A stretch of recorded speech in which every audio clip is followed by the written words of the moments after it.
I need to admit something. I love Five Nights at Freddy's. Five Nights at Freddy's has been one of my favorite games for quite a while now, and despite what you think, Five Nights at Freddy's is genuinely a good game when all things are considered. However, since there are like 20 games now, I have one game in particular that has a huge soft spot for me, and that is Five Nights at Freddy's Into the Pit. Five Nights at Freddy's Into the Pit acted as a direct adaptation of the first Fazbear Fright book with the same name. Into the Pit has a really random story, and honestly, it's kind of silly that they chose it to make it into a game, but to be honest, they did it really well, with some really beautiful SNES-styled graphics and some really tense gameplay. This game has a lot to offer for just $20. However, after you beat one of the game's endings, you'll unlock something truly terrifying: Nightmare Mode. Nightmare Mode is essentially the game, but all the things that make the game easier are gone, and all the animatronics are at their max difficulty. Now, today, I'm going to explain to you how I managed to beat it, and just how absolutely hell-like it was to get this. My name is The Willy, and let's jump into the pit. Into the Pit is a story about a child named Oswald, who lives in a somewhat poor town with his somewhat poor family. And along with all of this, Oswald also has to spend every day in a rundown pizzeria. But wouldn't you believe it, the ball pit in the back actually transports him back in time into Freddy Fazbear's Pizza. I told you this game is weird. Anyways, the game in itself doesn't actually start until like 30 minutes in. So for this challenge, I usually just skipped it all the way to the part where the game actually starts. Also, about time I actually kind of mentioned what makes this run so hard. Along with pretty much every hiding spot and distraction being gone, and with all the animatronics being at their max difficulty, the game will delete your save file if you die once, which means that one crucial error and it's over. You have to restart from the beginning. And as you'll soon see later on in the video, this was absolutely hell to complete. Now, of course, other people have done much harder challenges in the same game as me, but starting off, this is pretty intense. The game is split up into two sections: Oswald's house and the pizzeria. While Oswald's house is extremely easy to deal with, I will say right now, there's barely anywhere to hide except for under the kitchen table and under the bed, specifically in this challenge. Anyways, it is very, very, very intense and can require you to have a lot of focus. Each time, you have to have at least three different escape routes planned to leave, and there are 5 choices. You could take the ladder from the attic to the basement window, you can just walk out the front door, you can unscrew the window in your bedroom if you have a screwdriver, and you can also use a rope in the attic. You only have to do it 3 times, but it's particularly easy compared to the pizzeria section, which I'm about to get into.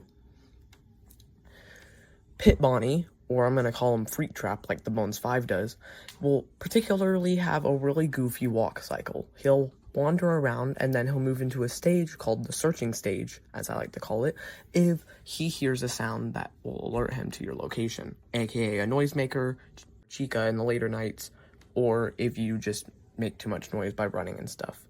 It's very important because it could be either really strategic or really bad, so you need to be very careful in how much noise you make. Whenever he sees you, he'll enter chase stage, which you cannot leave until you find a hiding spot. The more time you spend being chased by Freak Trap, the faster he will get. So be very efficient and find a hiding spot as soon as possible.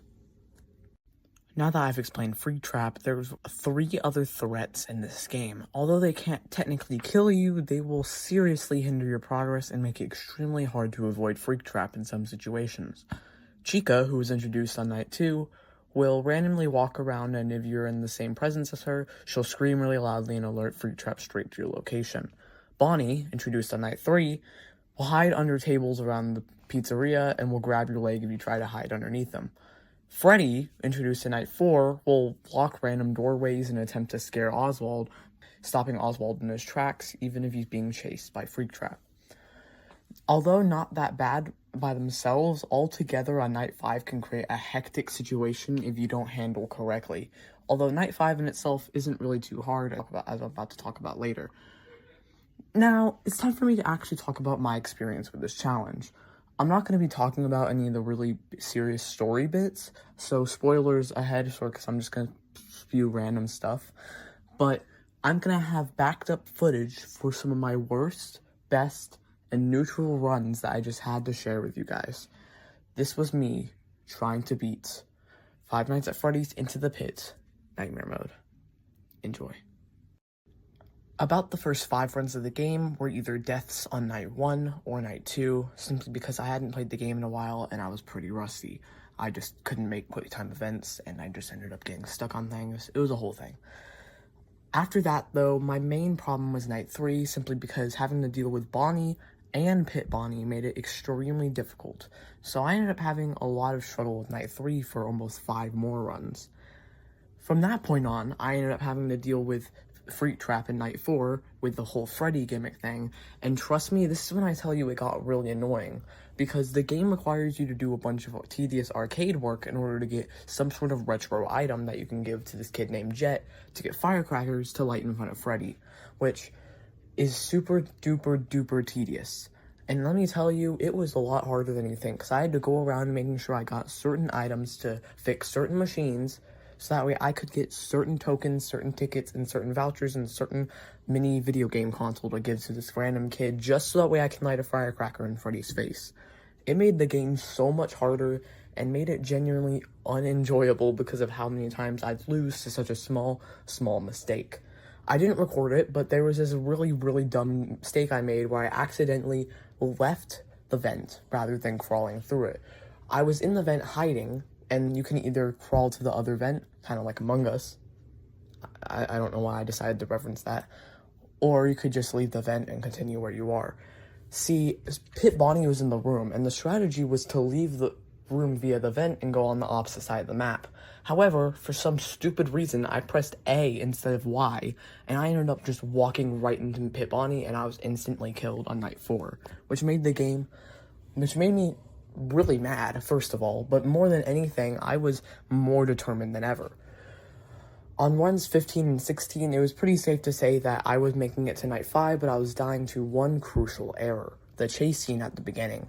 I couldn't figure out the strategy I was going to use to actually get through it, because I was debating on whether I should just run straight to a vent, or I should camp at this table, flash Pit Bonnie, and then run. I managed to actually get under the table, but for some reason my flashlight wasn't charged, even though I just remembered reloading it, and he killed me right away, which made me super mad. 8:30 in the morning as of recording this, and let me tell you, I was so angry about my mistakes that I've made. So, I decided to give the run one last try. And something truly miraculous happened. Something that I honestly didn't even expect. This is how I beat Into the Pit Nightmare Mode.